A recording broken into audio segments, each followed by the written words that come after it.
Maureen, thank you so very much. We want to get more as to what, get a feeling as to what can be done now, hopefully move past this, but also touch a little bit more from yesterday. We're joined by Kwesi Umeh, of course, former NAACP Executive Director. It's good to see you this morning. Good morning. Look, you were there yesterday. You were at the funeral, and I know the feeling at the time was to preach peace. It's what Freddie Gray's family had been hoping for. They were trying to convey that message of peace. And then you said yourself, as soon as you got out of that funeral, you had a clear sign that everything was changing.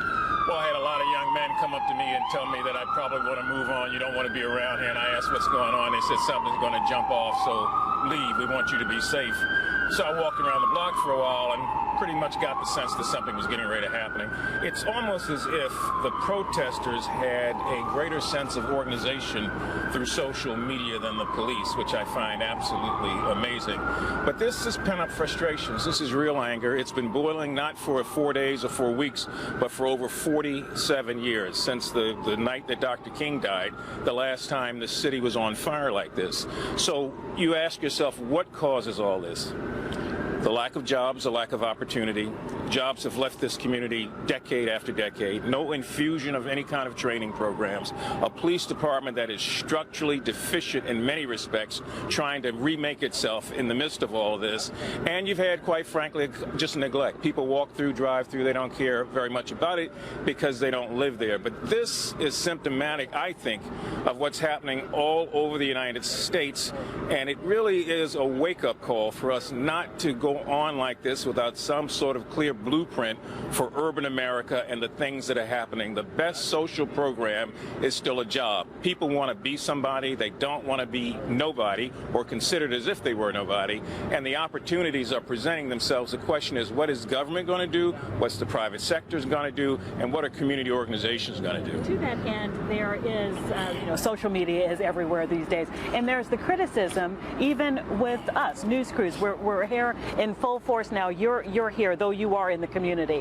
What should we always be doing to shine the light on these issues so it doesn't get to this point where the images coming out of Baltimore are entirely, completely negative? Well, it would start if producers understand that it's not so much whether or not people want to pay attention to the story, but whether the story ought to be paid attention to. And this story has been going on for a long time. It doesn't bubble up to the things that are important sometimes in the minds of people who make decisions. So, there's a little coverage here or there's a story there, but the people who walk around here are almost invisible to the larger media until something like this happens. So I think there's an inherent responsibility to show the stories, to tell the stories, but also to push government leaders and to push social leaders to say, what are you doing? What's going to happen here? And what is happening? And we don't always see that. So I'm not trying to indict everybody, but I can say that having grown up here, lived in these streets, represented this West Baltimore community 10 years in the Congress and another 7 here in the City Council, this is not new, it's not fresh.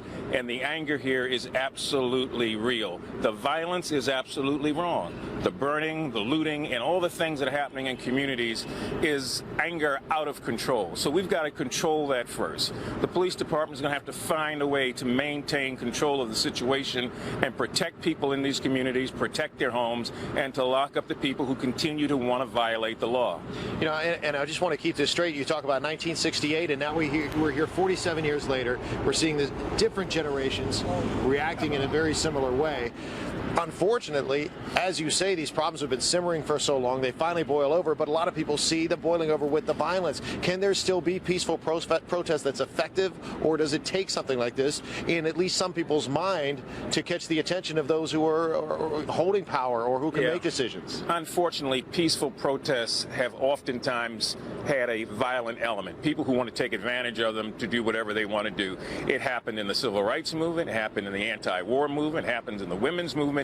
There are always some elements that want to take something that's peaceful and purposeful and then to twist it and to incite. That's going to happen. It's just part of the nature of protests, unfortunately. We've got to put it into it whenever it does happen, but it should not be emblematic of all that people are shouting for and crying for and asking for. And what they're asking for is attention. This investigation has taken too long. Freddie Gray was arrested on April the 12th, and you know how far we are in April now, and still nothing. I think there's got to be somebody that says something, and hopefully we'll find out on Friday whether or not it comes to a conclusion. What's interesting here, though, is that Mayor Stephanie Rawlings-Blake came out at first, was kind of getting getting props for saying, like, we're going to immediately take a look at this. It seemed different. And it seemed right. It seemed different from in Ferguson and in New York. So what was it that changed in the meantime? Well, Freddie Gray happened, and then time ran out. Those two things together caused what we see, I think, now. So while her efforts were good, and while the police commissioner's efforts were applauded by many people, and while the Justice Department had come in to hold hearings, the Freddie Gray incident happened. There was no conclusion, there has been none, and then time ran out. And when that happens, you get a lot of people who are frustrated, don't know how to deal with it, and they become angry. So when I walk the streets, and I've been engaging young men all over the city for the last 24 hours, what I'm getting over and over again is, you don't understand. We can't take this. We won't take this. And what they don't understand is that I do understand, but you got to do it without burning up communities and without destroying property.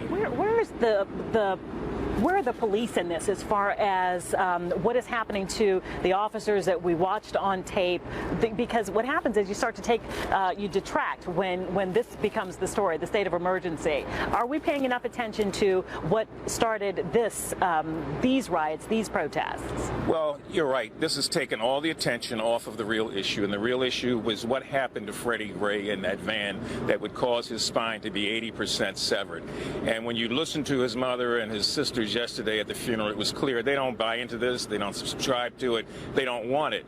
But what happens is that we're seeing a situation where the police officers here, we know that there were 6, we know that they were off duty or suspended, but we don't know very much more than that. And, you know, I'm not trying to cast aspersions on the department. I just know that when good people don't say anything, bad people take over, and when bad people take over, the story changes. So it's off of Freddie Gray now, it's on to the violence that's happening in the street. Do you feel in your heart, everything that you've been through, everything you've dealt with throughout your life, do you feel that in 2 years, 4 years, even 47 years from now, there can be change in these neighborhoods, or will there still always be that feeling of the haves, the have-nots, the police versus the people who live there? No, everything can change. I mean, I'm a product of this community, and I've seen the change in myself.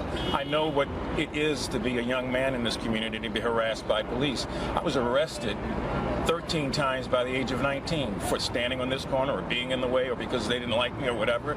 And so when young men come up to you and say they're hassling me and they're harassing me because I'm just here, oftentimes that is the truth. And so you can't get a job if you got an arrest record, God forbid if you ever have a conviction. And then you can't get a job if the jobs have gone to South America, China, and Indonesia. And then you can't find a way if nobody wants to invest in education and educational opportunities. So the private sector, the government, and organizations all have a role in trying to find a way to end that. Yes, it can end, but it won't end when the lights go off and the cameras go away and the city remains here.